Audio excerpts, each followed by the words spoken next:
was... Nick Licata is a former insurance broker who's been involved in Seattle city politics since 1975 in dozens of organizations and citizen groups. He's currently serving his second term on the Seattle City Council, where he's chair of the Public Safety, Civil Rights, and Arts Committee. We met him near his home at Gasworks Park. Well, I appreciate you coming out today to beautiful Gasworks Park. We were hoping that the weather would be better, but...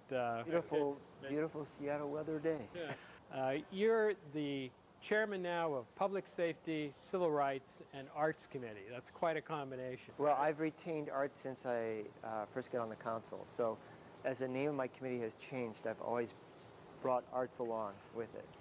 You authored legislation that creates standards for public defender services, Right. Requires that they be nonprofits, that there's certain limits on caseloads. Why is that important? Well, it's one of those issues that perhaps would have fallen under the radar screen for most council members, but because I've been so involved in the area of civil rights, and because I had been in touch with a lot of the people who are active in public defender organizations, they pointed out to me that the city was diverging from where they had been in the past and diverging from where the King County is currently. And so the change that was being proposed by the mayor was primarily a budget issue, which was fine, but they were also tweaking the standards for service because they were going out to request for proposal system and cut out King County, which had previously managed the account for public defense. So as a result, there was a lowering of standards that the city would be expecting our contractors to meet. And that would, of course, impact the ability of the city to provide good service to our lowest income citizens. So that was a concern to me because it falls under civil rights. It falls under the city maintaining a good public service that, in fact, we had, in many ways, started in this country. We're known for excellent public service. We sort of initiated it. It's part of the American way of life and dream. Yes, and you know, I mean, in a cost-effective way also, although we don't like to think of civil rights in that context. But in fact, if you don't end up with good public defense, you can actually end up not just doing an injustice by sending a lot of innocent people to jail, but you end up flooding the jails as well, because unfortunately that can be a response. In fact, I just heard this morning over NPR that was some city was in a similar situation where they had let their public defense go to the wayside, and as a result now their jail population has gone up 400%. It's breaking the budget. Lots of other impacts. Lots of other impacts. The city plans to build a new emergency operations center. It's sort of on the north edge of the Chinatown International District, and the neighborhood seems to be very concerned about that. I know you've been out talking with people about that. What have you been hearing? Well, the site that was chosen at first blush looked like a great site. And it's a large parking lot. The owners of the parking lot, we were told by the mayor, we're not going to be selling that spot anyhow. And I totally believe that. So it's not going to be developed. We have the right of eminent domain, so we can come and develop it. So it looked like initially a good win-win. But then the community started letting us know that they also had plans for developing in that area. They felt that a command center would be sort of like a dead zone. It wouldn't really contribute to the vitality of the community. Our Fleets and Facilities Department looked at a lot of other sites, and they came back and said this is the best site.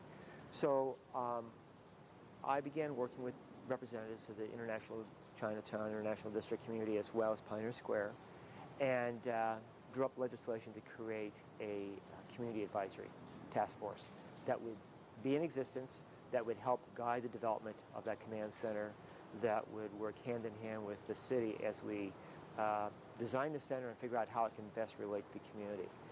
So it is likely to go there, but with... It's going to go there, but we now have the community engaged in the design process, operations process, and I would say that perhaps they wish it was another site, but they're very pleased that they have an opportunity now to guide its development. You've been a longtime advocate of police accountability. Now that public safety is part of your committee, I think people have been very interested to see how's that going to work out. So how's it going with the police department? It's actually going very well, I think. I have been making an effort to go out. I've met with each of the precinct captains. There's 5 precinct captains and their lieutenants, their operations lieutenants. I also have obviously been meeting with community groups. Each precinct has a citizen advisory panel, and so I've been out meeting with them. And there's some other community groups that are also concerned about crime in their neighborhood. So it's quite a mosaic, and that's not even bringing up SPOG, which is the Seattle Police Officers Guild, which has sometimes not the same perspective as the police management. So there's a lot of diversity there. And have you learned things you didn't know? You're sort of... I learned things I didn't know, and I continue to learn things I didn't know. They're really, the police department is trying to be innovative. They recently started a process so that every new police officer now will get some hands-on experience in the social service areas. So they really understand that a lot of the people they have to deal with on the street, what their experience is like. And every year, officers will go through what they call a streets skills retraining, 40 hours worth. And that's all about best customer services. And that's something that Police Chief Gil Akowski has initiated. And one of the roles that I see that I can play is making sure the community understands the good things the police department is doing, as well as the civilian oversight to make sure that no bad things happen. Council has spent months and months working on the monorail, and you recently passed the Transaway Agreement. I know you've been a supporter of the monorail, but you still have some concerns.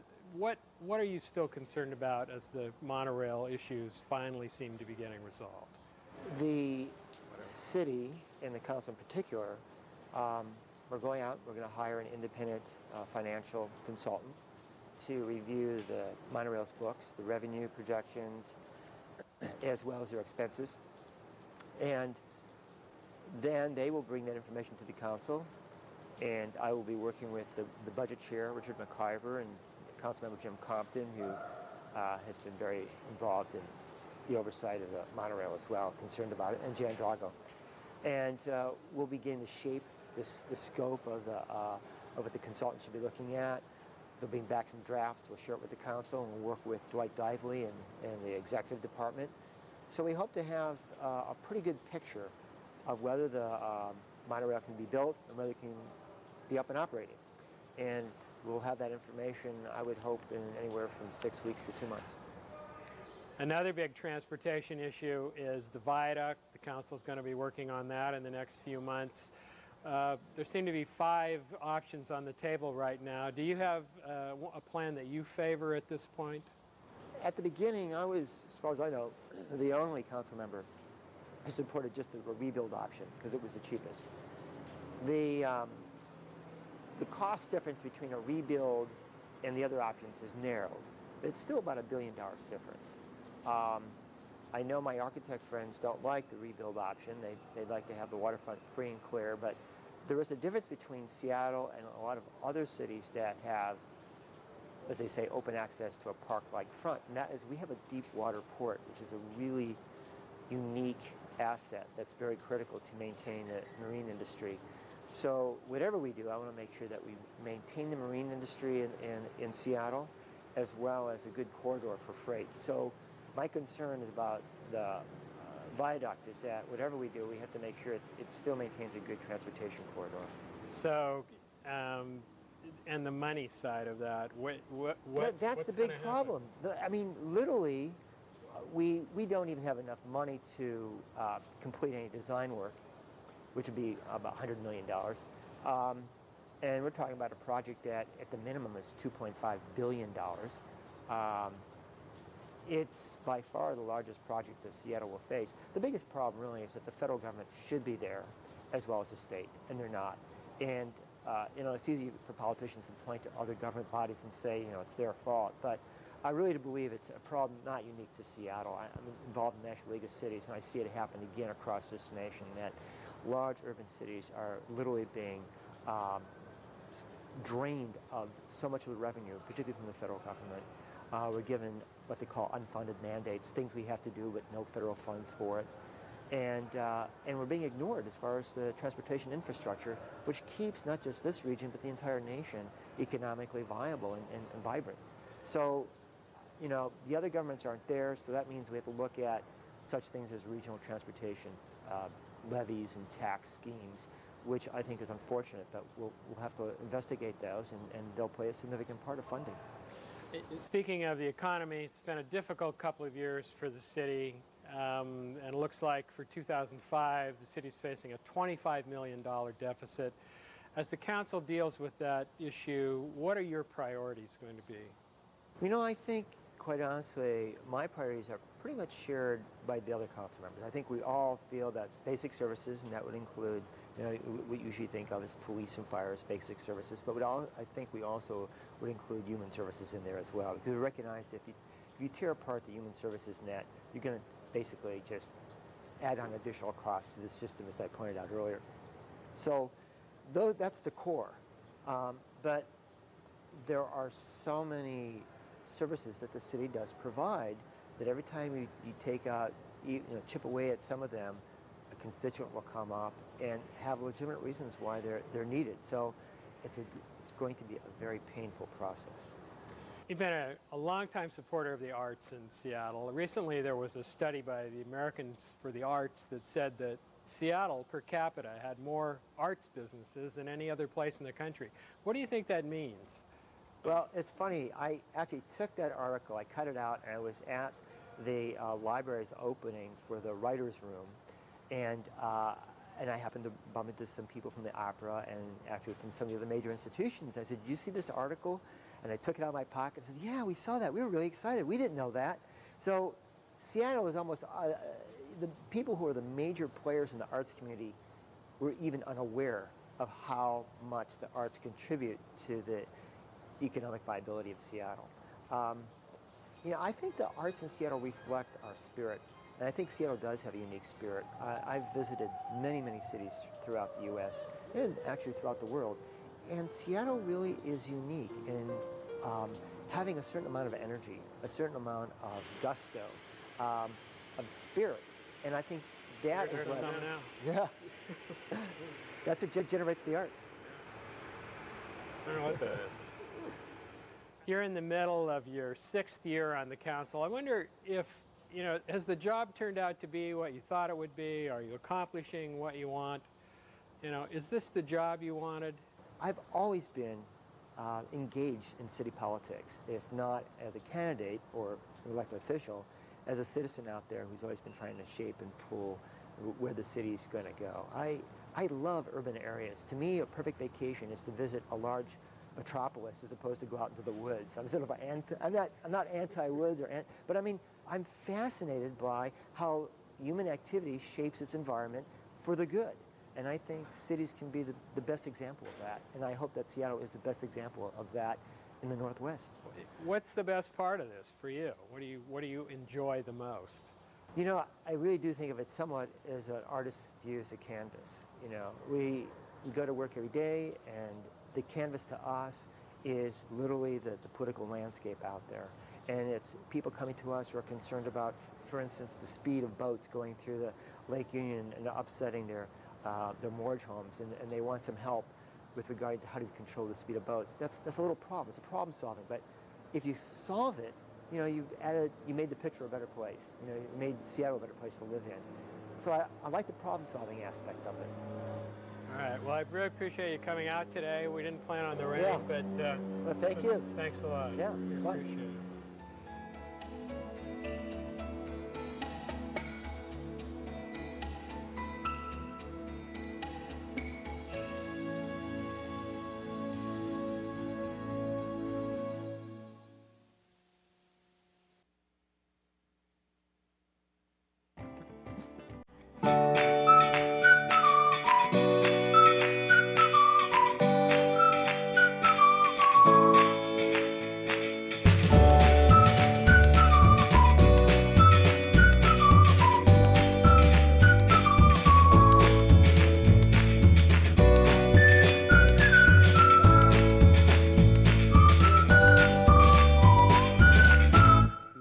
Pastor at Mount Zion Baptist.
politics, something where the more fiery edges of my personality I felt would cohere more with the environment. When I was 21 years of age, I finally surrendered to what I felt was the very reason why I was born, and began to pursue formal training for the ministry. Mm-hmm. When you talk to folks either who are contemplating the ministry or just contemplating life changes, how do you talk to them about calling, particularly those who aren't thinking about it in simply spiritual terms, but are just trying to find their path and their career, their life's purpose? How do you kind of describe what you went through and try to apply it to what they're trying to go through? Well, you know, it's hard for me to ever step outside of my worldview, you know, as a person of faith, in particular of the Christian faith. But, you know, I believe everybody was put here for a reason. I don't believe our existence is random and therefore meaningless, and therefore eat, drink, and be merry, for tomorrow we die. And I pity those who live life one way or another in that vein, whether rich or poor. I believe that there is a God who has determined all of this and carved out a space of self-determinism for us called free will, free choice. Mm-hmm. So there's a marriage between God's providence and our free choice. But there is a reason why God brought us into this world, and I think every person, once conscious of that, has to, in their own life, begin to raise the right questions. Why am I here? To kind of look at their gifts and abilities, and because they give clues, because all callings, all ministries, if you may, all purposes in life are fulfilled through gift-based enterprise. If you're going to be a musician, you have to have some musical abilities. And so in that sense, I think if a person doesn't know where to begin at all, what's in your hand? Look at what you have. Look at what your endowments are, what your abilities are. That in itself gives you some suggestion of at least some places you might begin through trial and error to test and see what suit fits you. Mm-hmm. Mm-hmm. You know, the fact that you had contemplated courtroom law or politics before surrendering, as you say, to the spiritual path, it just raises a natural question, which is, in your ministry now, in your work at Mount Zion, how much do you think of that work in part as the work of a political leader, or the work of, in a way, a public litigator, somebody who's bringing issues and being an advocate for folks and raising and framing those issues in a way that kind of push for change? Is that an explicit dimension of your thinking about your role? Oh, sure. The responsible faith, particularly if you use any biblical paradigm, Old Testament or New, there's two poles. There's the priestly and the prophetic. The priestly is the kind of shepherding of the sheep, the care for the congregation. Everything from preaching the Sunday morning sermon to doing your family counseling to the congregational development type programs, caring for the sheep. Then there's the prophetic edge. That's where the church, the religious community, and its public witness speaks truth to power, expressing the just nature of God, which is the right ordering of relationships between groups. And so in that, you know, the prophet in times of old rendered a prosecutorial indictment to the secular leaders on behalf of God, that the way society is arranged in social, political, economic terms is unjust. It is structured in such a way that denies the just and fair nature of God, the love of God. It denies the value of all persons. A different arrangement is needed to actualize the value of all people and the fairness and the just nature of God. Mm-hmm. Do you feel like, I mean, you look at the headlines just in recent weeks about gay marriage, about Mel Gibson's new film, about the Passion. There are issues in public life right now where religion and values of religion are being brought to bear in a very explicitly political way. Do you feel like your role is to engage on issues like that, or is it much more to focus on issues of just community-based, community-level justice and addressing inequities and social imbalances of power? I mean, these big hot-button issues like gay marriage, is that something that in your role right now you feel like you have a responsibility to go there and to touch that as well? Oh, we touch those issues on an ongoing basis proportionately as just a part of faith formation. That they become politically charged at certain issues has to do with external political agendas, some which are manipulative and not.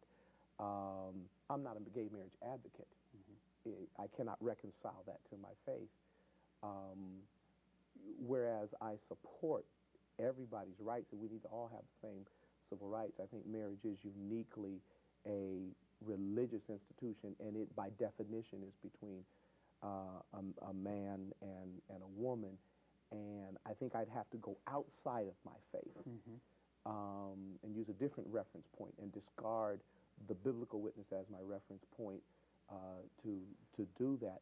However, I do believe that the reason why it's on the agenda now, given that it takes years to push a constitutional amendment through, is George W. Bush, who is in trouble politically, needs a wedge issue. He needs us to stop talking about Iraq. He needs us to stop talking about the exploding deficits. He needs us to stop talking about all of his different policies that have failed and the economy. And so what better than an issue that, one, cannot be solved, two, is emotionally charged, three, is unavoidably divisive, and four, takes the spotlight off of where he has failed the American public at every point. Now, what you just said, might that be something you would say on a Sunday morning? Oh, I've said it every week. Yeah. It's hard for me. In fact, anybody who sits in Mount Zion knows that I'm not going to get through a sermon without explicitly or implicitly at several points hitting those issues, because every sermon has a personal application, it has a congregational application, and it has a national or global application. You have to move at all those levels. Now, another way of looking at the levels of a congregation is just in terms of generation.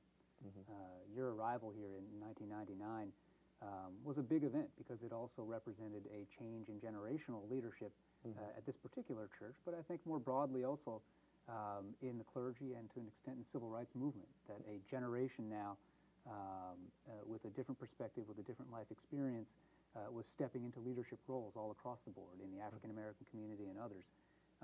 What's your sense right now of whether your generation of leaders has a distinct viewpoint of its own about how to make social change and how to use the pulpit and the clergy to help make social change? If you're asking me, can you tell what pot a spoon of soup was dipped from? Yeah, I think you can always do that.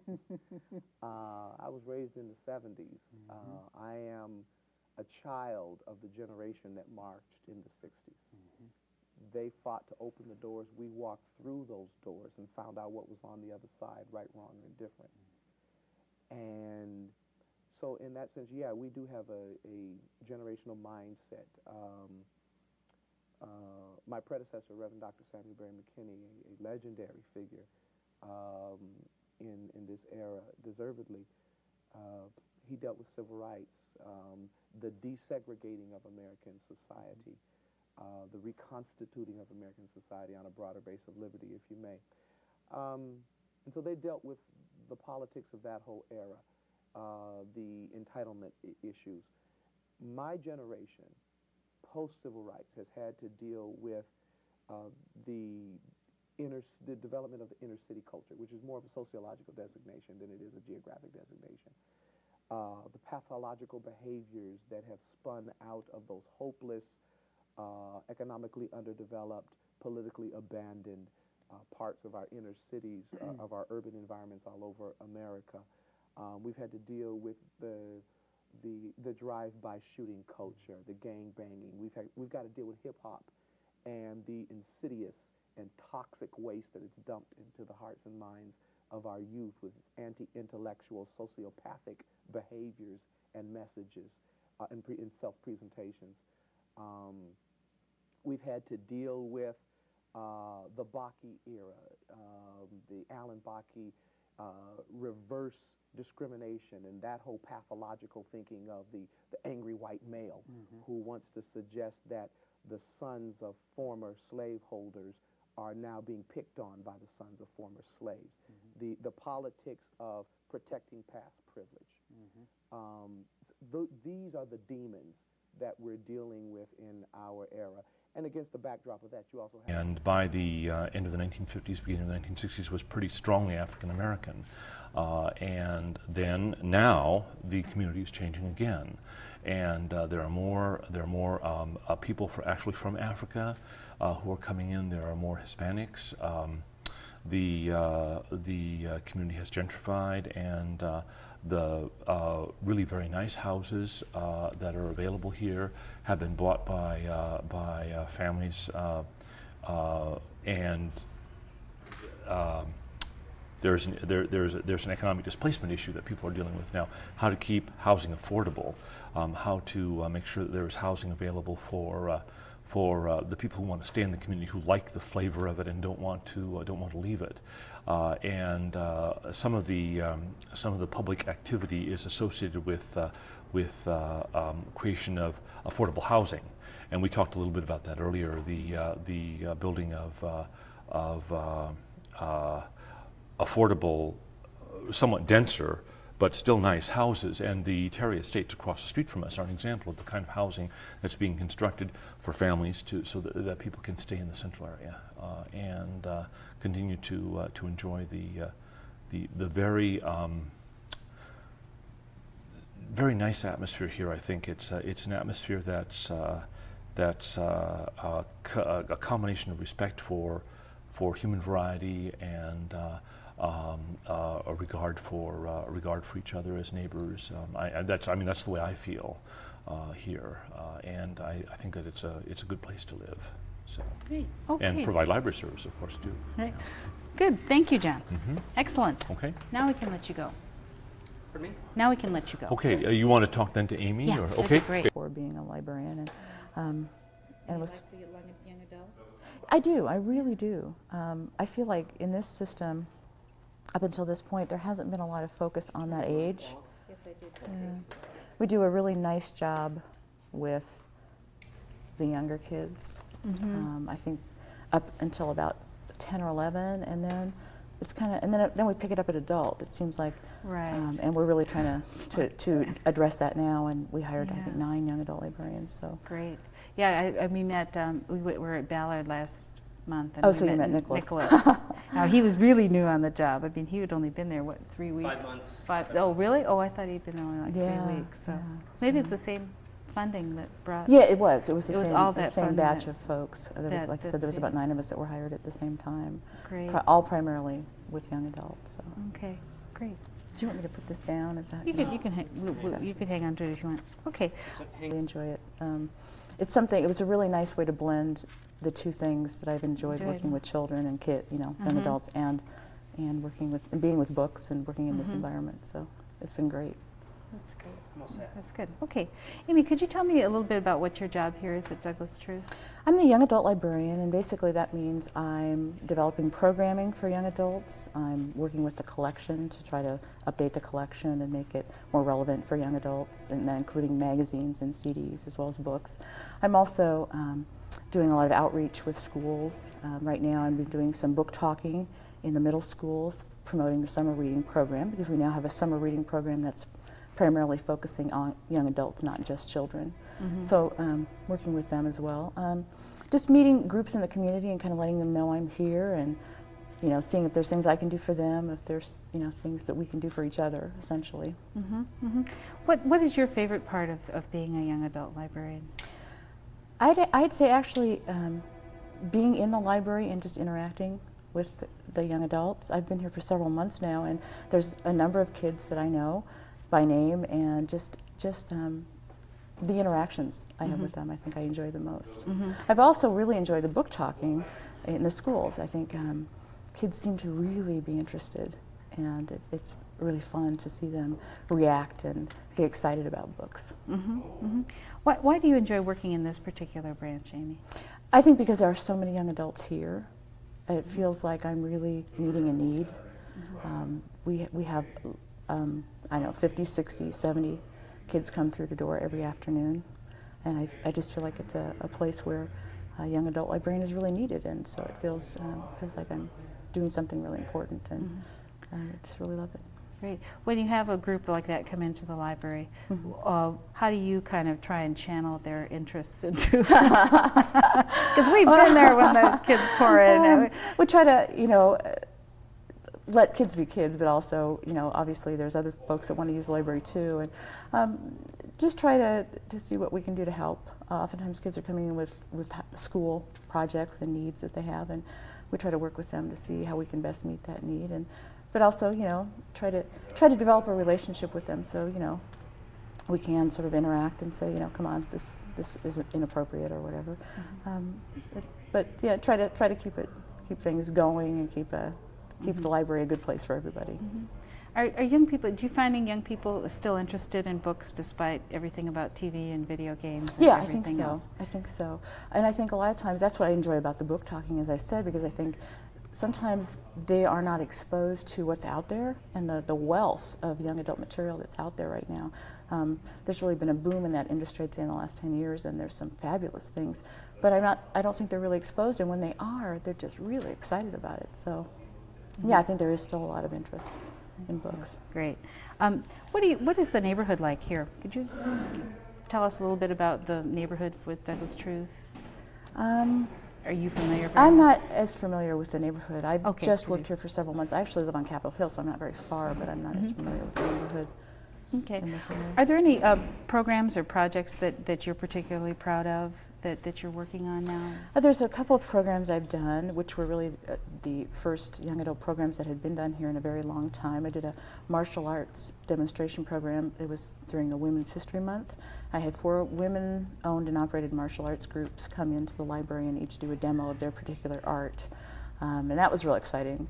And just recently, I've scheduled a bead jewelry program, a beginning bead jewelry program, to come in and sort of work with kids on how to do some basic beading.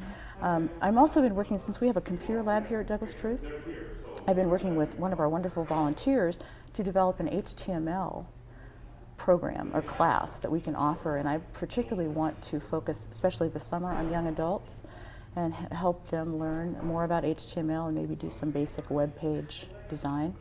So I'm kind of gearing up for that this summer. Oh, neat. Good.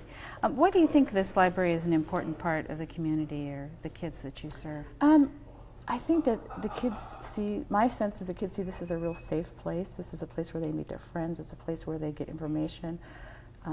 It feels to me like the kids feel very, very comfortable here. Not only the kids, but the other members of the community as well. That this feels like a real pivotal place in the community for, like I said, not only the kids, but the adults. And so it just feels like a really good place in this neighborhood. Yeah, great. Okay. Are there any special people that you can tell me about, or any special kids that have come in that are especially memorable to you? She says. Oh boy. Gosh. There was one young woman who still does come in periodically who writes some beautiful poetry. And I'm hoping at some point I will be able to do a display of her poetry here in the library. Also, we're having a creative writing contest this summer. The young adult department is centered out of downtown, but I'm going to encourage her to enter. And they're also doing a creative writing program with the Richard Hugo House this summer, sort of an internship thing for a couple of weeks, and they're encouraging us to recommend kids for that, and I'm thinking about recommending her for that also. What do you think is something that gets kids into the library, young adults into the library? It's a kind of a key population, as you said, that kind of drops off. What do you think is the key to keeping those kids as library users? I think making this a comfortable place for them to be, and a place that they're welcome. I think sometimes they don't feel welcome, and so that they sort of drop off, or they don't feel like there's anything here for them. Letting them know what is here for them. That's part of what I feel is my job, is to let them know what is here for them, what we can do for them, that this is a place that they're welcome, and again, within the ranges of, acceptable behavior, but that this is a place where they're welcome and we want them to be. Okay, great. Great, that's all the questions I had, Amy. Thank you very much. Stay put, and I'll take the obligatory over the shoulder. Oh, we have to.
I was there for 4 years Okay. in the early 80s. Okay. And then I came to Seattle and I was wearing all my winter clothes, all my Arizona winter clothes Right. in the middle of the summer. And I thought, oh my God, what am I going to do when it gets cold?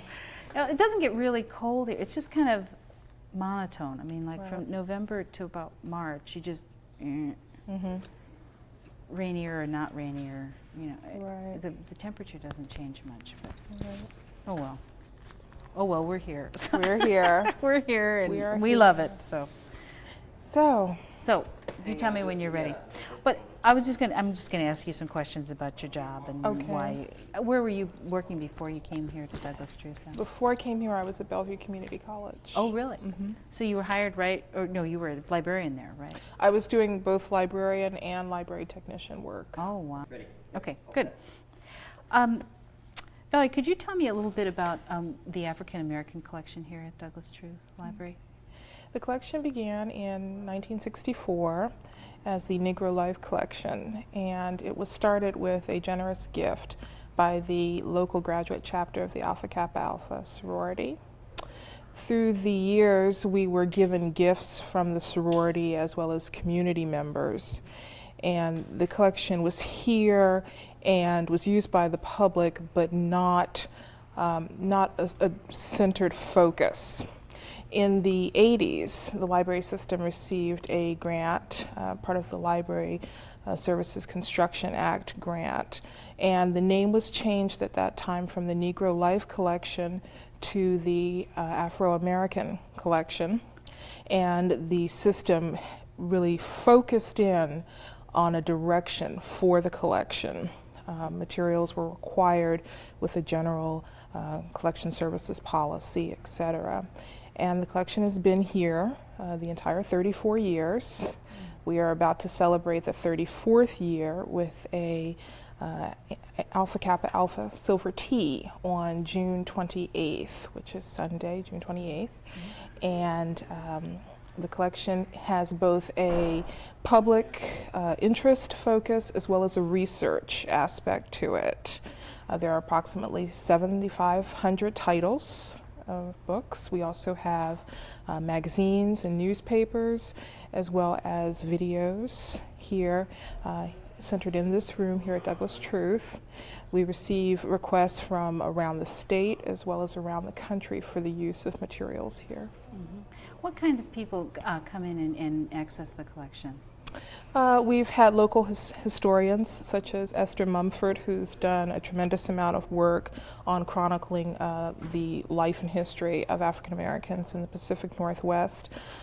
Come and do research here. Quintard Taylor started research on 2 books here, focusing on both life in the Central District for African Americans as well as life in the western part of the country.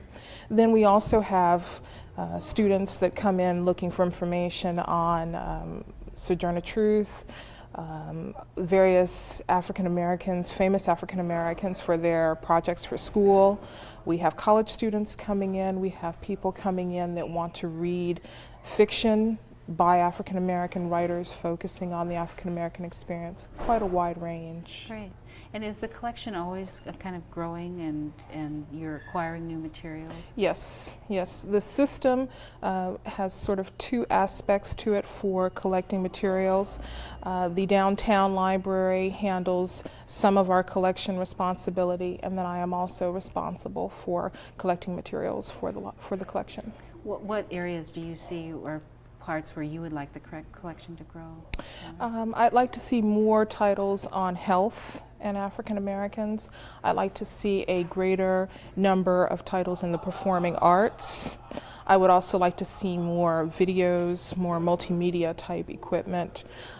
We have the African American pamphlet file here, which is a clipping file from local newspapers.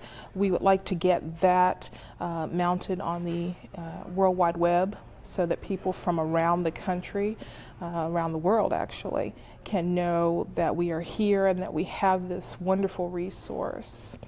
So. Do you work with other people in the community on developing the collection and maintaining and using it? Yes.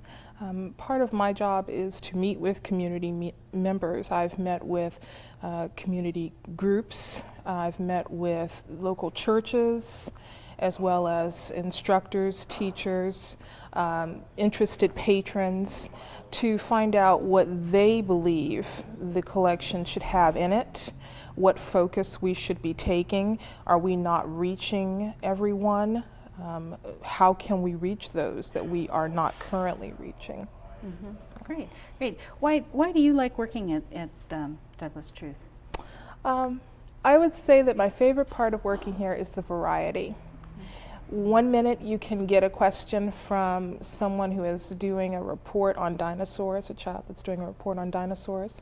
The next minute you can get a question from someone who is, excuse me, traveling to Bali and looking for information that way. Sometimes we get questions on local events, things that I didn't know that were happening, and I find out through our patrons' questions. So it's the variety that I really like. Do you think that the library is an important part of the community, or why do you think it is? Oh, absolutely, absolutely.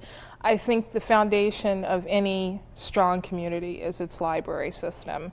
It is the one place where people can go for information free of charge. They don't have to dress a certain way. They don't have to be registered for a class, or they don't have to, to pay any money at all. They can come in, and whether they want to read a book or whether they want to find out information on taxes and tax preparation, we are here to help them.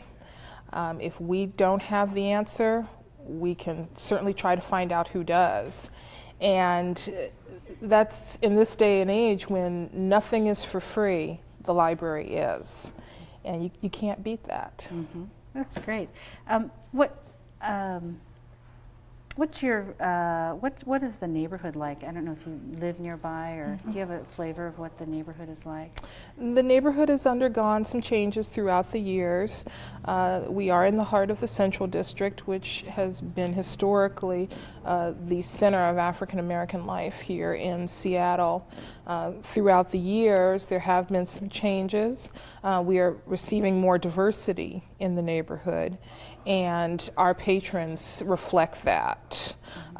We have a lot of young families in the neighborhood as well. Great, good. Are there any programs or projects that you're especially proud of, or any connections that you've made here that are important? Well, one of the things that I've been working with for the African American collection is the Douglas Truth Library Discussion Series. On May 23rd, we had State Representative Don Mason come in and speak about issues that are before the state legislature. Setting that reaches to the sky and bends back to the earth, enfolding the natural and man-made wonders of the North Cascades. It's the Upper Skagit and Seattle City Lights Skagit Hydroelectric Project, where human needs and natural forces coexist in a delicate balance of scenic beauty, wildlife habitat, recreation, and power production. As caretaker of this resource, Seattle City Light has a tremendous responsibility, giving back to the land and the people by producing power in harmony with this complex and diverse ecosystem for the Northwest's largest city. Seattle, with its vibrant economy, thriving metropolis, and close-knit neighborhoods, drives the need for this power. The citizens of Seattle own Seattle City Light, and they depend on clean power, competitive price, and responsive service. Scoured by glaciers, framed by volcanic peaks, the Upper Skagit features jagged mountains, steep valleys, broad vistas, and waterfalls reaching up to the sky. The Skagit River is located on the western slope of the Cascades, where prevailing westerly winds force moist maritime air inland and upward. As the air cools, the clouds release their moisture as snow or rain. The result is a rain shadow east of the Cascade crest, where annual rainfall averages less than 30 inches. By contrast, precipitation on this side can reach over 100 inches per year. And water is the fuel that drives City Light's generators.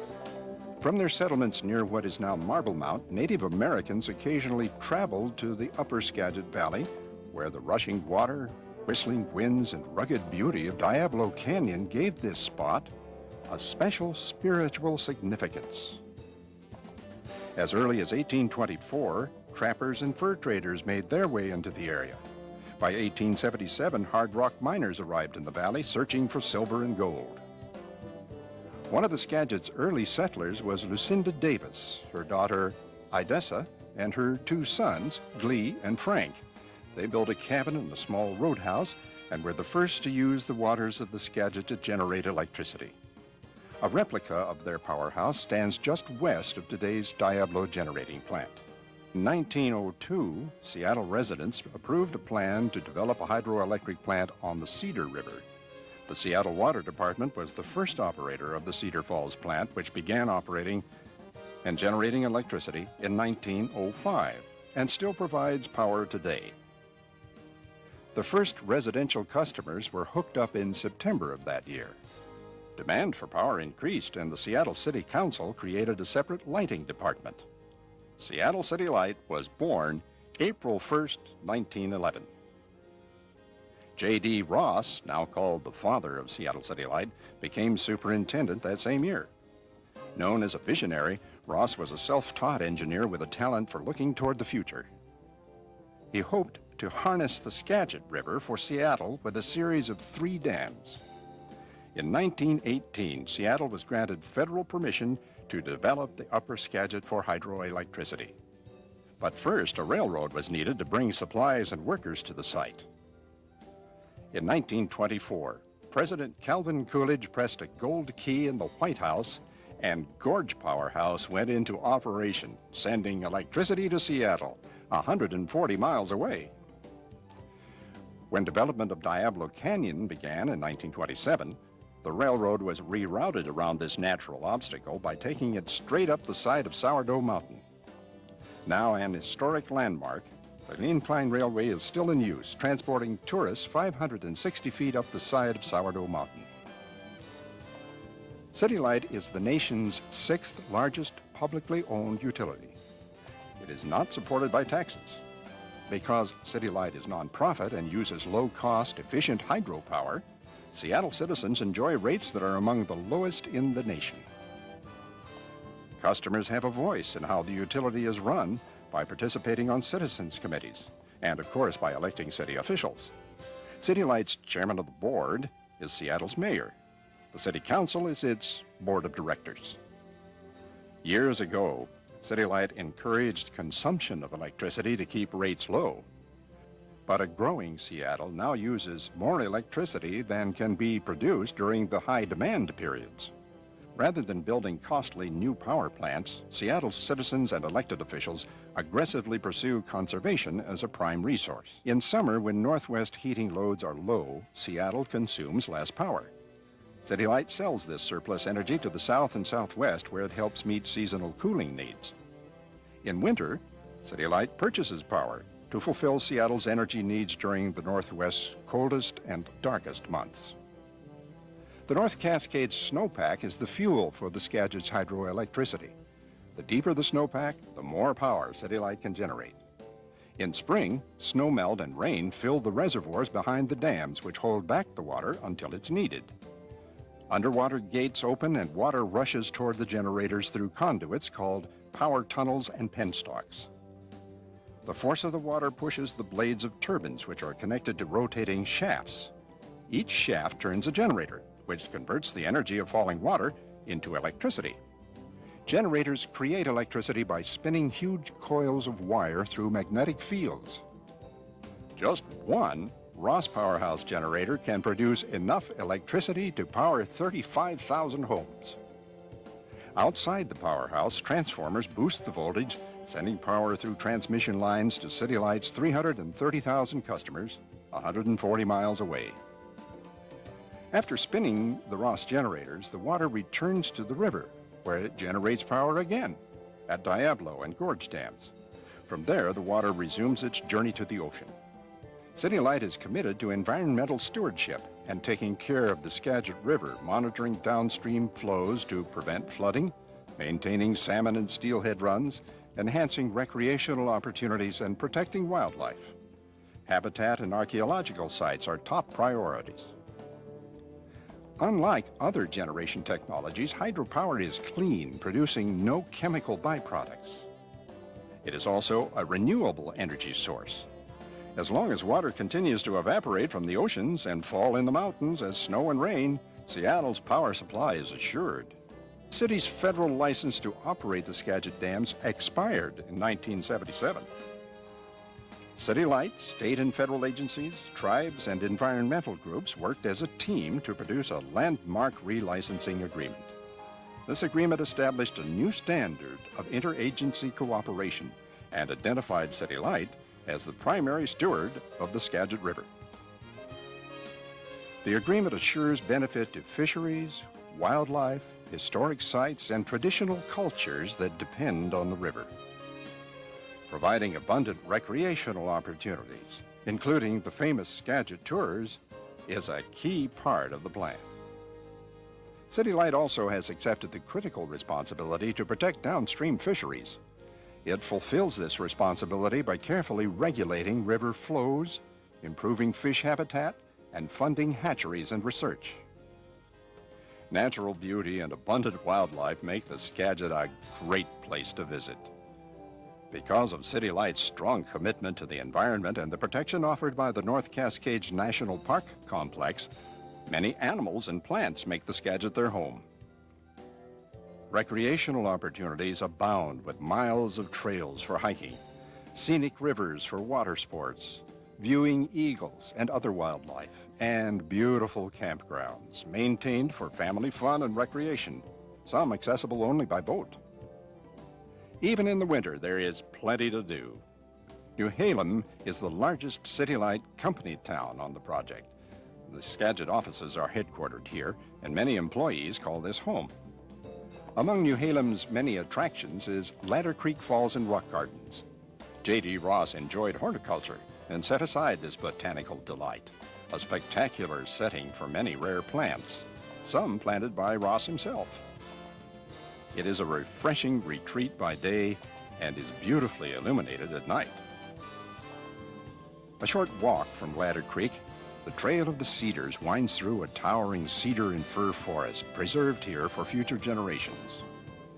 Breathe deep and experience the spicy aroma of these magnificent giants. 7 miles east, hidden from the highway, the small community of Diablo houses more City Light workers, the Glede Davis Museum, the Incline Railway, and City Light's famous Skagit Tours. Now it's time to set out on your tour.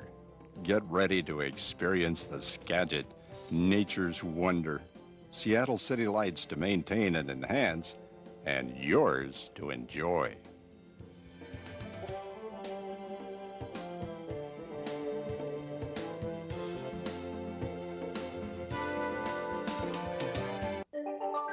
Seattle City Light is an electric utility, so why do we encourage people to conserve, to use less electricity? Because wise energy use saves money, creates jobs, and protects the environment. City Light is Seattle's community-owned utility. Our customers are our shareholders, and they expect City Light to do the smart thing, the right thing, and that's conservation. City Light conservation. Good for our customers, good for our community.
working in the trades, being a woman working in the trades, I think there's a lot more respect that when I first started out there wasn't that respect for women doing a predominantly male job traditionally.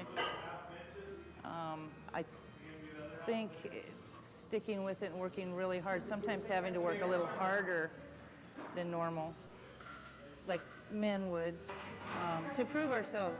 And I think enough women have done that through the years, the decades, that men are they're really accepting women in the workplace, respecting them as fellow workers, co-workers. Other big fixtures in town are partnering with Town Hall. How do you ensure that smaller, lesser known, more out of the way organizations or ventures remain part of this ecosystem and can thrive? And don't get pushed out. Yeah, that's a very good question, and we're actually worrying about that some because of late, the number of events there, we do more than 300 events a year at Town Hall. About 20% of them are ones that we produce, and 80% are rentals. Well, we select certain organizations, which we call presenting partners. Elliott Bay, as you mentioned, is an example of that. Or the Music Guild would be another example of that. And we give them preference in booking. They can book out as far as 2 years, and we give them preference in rates as a way of encouraging them to lend a certain core of quality, to do things that we want to have there, and to make sure that they come first. The other thing is typically rental spaces like this, there's a gorilla that built the place and that takes the best dates. The University of Washington would be an example of that. Universities, art museums, but we have no gorillas. Do I look like a gorilla? Gorilla-free zone. And no organization, has the jump on that of taking the dates there. I think it's now 9 organizations which are presenting partners that have the lead on that. So I think we can stay up with that. Our rates are going up. They're very reasonable. We were able to get this building at a very low cost, $1.6 million for this wonderful building, and put about $1 million of improvements in that. Other cities where this is happening, they're basically $40, $50 million buildings, and then that comes out in rent, in which suddenly the groups that you're doing it for can only do like 1 event a year there. Yeah, I mean, that's exactly where the fear comes from. And some of the models I know that you looked at around the country, places like the 92nd Street Y in New York or the Athenaeum in Boston, are big institutions with big partners that, with a lot of gorillas that eat up calendar dates and eat up budget. The new mid-sized hall at Carnegie Hall, Zankel Auditorium, 600 seats, so it's smaller than we are, and they're going to charge about $20,000 a night for rent, and who can do that? We charge about $700. Now, this next question is going to be half of a town hall question and half one about your previous life in journalism, which is just about alternative voices. I mean, you've talked about how from the economic side you try to make sure, and the scheduling and planning side, you try to make sure that the town hall ecosystem is open to a lot of mid-sized and small organizations. But what kinds of work do you do to reach out to groups that are just, whatever their size or scale, have very non-mainstream voices or non-mainstream alternative perspectives on things? How does a group like Town Hall become a civic space where groups like that are welcome? Well, it's about 80 to 90 groups using it. We're really in touch with the community, and of course they're telling us about things, and they're often saying they can't afford to put on something like that, but working with us maybe so. We also have created something called the Town Hall Community Fund, and this takes money, grant money, and then we underwrite rent. So we will go out to something, particularly in ethnic communities or emerging groups, and say, we'd like to incubate you. We'd like to give you a start. We think you're going to grow up and be a happy user of Town Hall. You're going to attract audience to come there. And so typically we'll say, so the rent is like half. And then we're able to cover that because of the money we have in the community fund. And then we'll also use that to do marketing and to teach them about marketing. So that's the full part of the spectrum. We have one individual, Spider Kadelsky, on our staff who is director of community programming, and his whole thing is he's going to things around town all the time, spotting talent, putting on shows. He does a lot of shows, which just did one on called Zingo the Strings, and these are artists that play stringed instruments. From all cultures. From all cultures, yeah, 3 cultures. We had Irish, Swedish, and American folklore, Appalachia. But the key is keeping the prices low. For ticket prices and for rental and for the other services that we provide, use of volunteers and that. You know, the arts have a real problem in being too expensive. And this is true in all kinds of cities and that. And I often talk with artists and ask them what they go to in town, and the things they would like to go to, they can't afford. So Town Hall is not your first venture into civic entrepreneurialism. You founded the Seattle Weekly, and at the time you founded it, was the main alternative voice in the media environment here. And now, of course, it's not. Now you have another vibrant alternative weekly, The Stranger, that's in the mix. What's your sense of the media landscape today, both quote-unquote mainstream and quote-unquote alternative? And, you know, is there more appetite and more demand today for non-traditional, non-mainstream voices than there was when you were getting the weekly started? Yes, there is. And Seattle, I think, through the 90s really changed a lot. From a city that was kind of a middle-class, middle-aged, kind of civic, respectable city to something that is far more bohemian, far younger, far edgier. You can see it in the arts, and you can certainly, it's an alternative culture, not a radical culture, but an alternative culture has really settled in. And, you know, the largest demographic group in Seattle now is age 20 to 35. It used to be a city you moved to later on in life. It's a start-out city now. And the Weekly and The Stranger have caught that, and it's one of the few cities where you have 2 alternative weeklies of virtually equal strength. You usually have a dominant one and then a kind of scruffy one that is trying to pick up a little bit of advertising at a lower price. And they're quite different in the way they look at that. And so you have, you know, people always worry about we're going to, you know, keeping a 2-newspaper town. And I like to say, well, you mean from our 5 newspapers, because I think that we have also got a very good business weekly, Puget Sound Business Journal. So there's quite a good deal of different commentary. Now, the big change is when we started the weekly, which was 1976, is that I never used the term, but it was basically a yuppie publication. It was for young professionals. It was people that about 35 years old who'd selected a profession, maybe selected a person to marry, and they were settling down even though they were still reformers. And there was an advertising base for that. There was restaurants and shops and movies and arts and entertainment that needed affordable advertising because they were mid-size again. That's always what I'm drawn toward.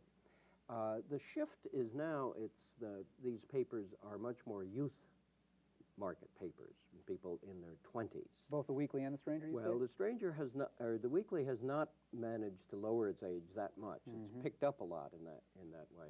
The Stranger's average age is about 30, and the Weekly's is about 35, as I understand it. But, you know, the old rule in magazine publishing is make people feel 10 years younger. It's youth pills is what you're selling. And so if it's 35, it's 25. And it has, that's where the advertising base is, and that's where the readers are. But it seems to me that the trade-off in that is that the papers don't count as much in the civic debate. They're not in the decision circle as much as the daily papers are, and as I think the alternative papers were when they started out. They're niche, and they're more fringe in that way. They're lively and they're interesting and so forth, but I don't think they have quite the credibility and the weight. But that's interesting, because what you've just highlighted there in part is that from at least a marketing standpoint, there is no market for civic content. that the advertising dollars are going to go to a younger demographic that is less interested in that, and that those who would be interested in civic life and politics and everything like that are not the prime advertising real estate to go after anymore. Is that? Well, no, I would differ. The market is there if you create it. You know, there wasn't a market for good national political news on radio until NPR created that. It's an enormous accomplishment and showed that it would be there. It's all over the country. And I thought in starting the alternative weekly, like the weekly, Seattle Weekly, is that it was going to create that market for people under 40 who tend not to be that interested in politics, but you're writing in a voice that is more informal, personal, amusing, literary, all of these things that we brought to that in order to attract people for that. So I don't, you know, the daily papers, they do the surveys too, and they say, well, there isn't a market for civic discussion. It is there. You have. I said that just to get a rise out of you. I don't actually agree with it, but it's an interesting proposition because. Yeah. Well, too many people believe it. Well, too many people do believe it, and I think, you know, particularly in a town, as you say, like Seattle, that doesn't necessarily have the critical mass of millions upon millions of people where any subject is going to have a ton of people interested in it. In Seattle, you do have to do a lot of care and feeding and build it and hope they will come in order to stimulate civic life here. One question I want to ask you, which is just where do you feel like you got this entrepreneurial bent in the first place, this desire to, I mean, you started the weekly, you got Town Hall created. Where did this come from in your history? Was it from your family? Was it from work and life that you'd done? It isn't a family. I always think it's because I happened to move to Seattle, you know, from New Jersey. My experience in New Jersey is, you know, why would you start anything? You're just going to get nowhere, you know. There already are 10 of them, and they're going to be squashed. And out here, I remember advice somebody gave me. He said that if you haven't started something and within 6 months of moving to Seattle, go elsewhere. And this is a city that so encourages it, and it also forgives failure. And there are other cities that don't, and that's the crucial thing is in starting something, you have to feel that it's going to be all right. It is risky, and it's going to be all right if it doesn't work out. Now, maybe the 10th one that doesn't work out, you might consider another line of work. So I always felt tremendous encouragement. I would say these ideas, and people would say, that's pretty good. I bet it'll work. Some of them would even say, here's a little bit of money to help that. And I think Seattle, it's one of the great things about this town is that that's part of its image of itself is it's a place where people start things. Well, I hope some of our viewers pick up on that spirit. David, thank you very much for being with us today. My pleasure. Our guest today has been David Brewster, who's the founder and executive director of Town Hall Seattle. You're watching Seattle Voices, and I hope you'll tune in again to join us for more conversations.